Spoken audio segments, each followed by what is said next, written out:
ఒకే అర్థాన్ని ఇస్తాయి తెలుగులో, కానీ ఇంగ్లీష్లో మాత్రం చాలా వర్డ్స్ ఉన్నాయి. ఆ వర్డ్స్ ఏంటంటే TOO అంటే ఇన్ అడిషన్ అంటే కూడా, అలాగే యాజ్ వెల్ ఇది కూడా అడిషన్కి సంబంధించిన కూడా అని అర్థం.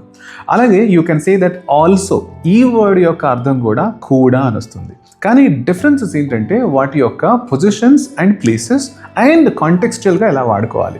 TOO ఫర్ ఎగ్జాంపుల్ ఇది సెంటెన్స్ చివరిలో వస్తుంది. ఇది కొంచెం ఇన్ఫార్మల్గా ఫ్రెండ్లీగా ఉంటుంది. You can say that I like coffee to, she is coming to, she can speak in English to. ఇలా అది కూడా మాట్లాడగలదు, లేదా ఆమె కూడా వస్తూ ఉంది, లేదా ఆమెకు కూడా కాఫీ అంటే ఇష్టం, నాకు కూడా కాఫీ అంటే ఇష్టం.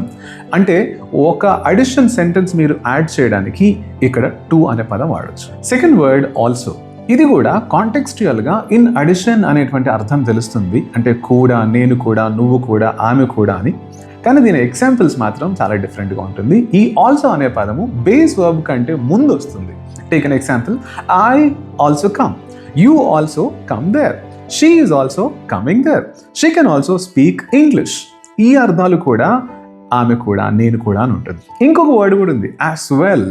ఈ యొక్క పదం కూడా ఇన్ అడిషన్. ఇది కూడా ఎలా ఉంటుందంటే కొంచెం పొలైట్గా లేదా కొంచెం న్యూట్రల్ లాంగ్వేజ్లా ఉంటుంది. For example you can say that I speak English as well, I like coffee as well. అంటే ఈ యొక్క పదం అర్థం కూడా కూడా కూడా అని అర్థం.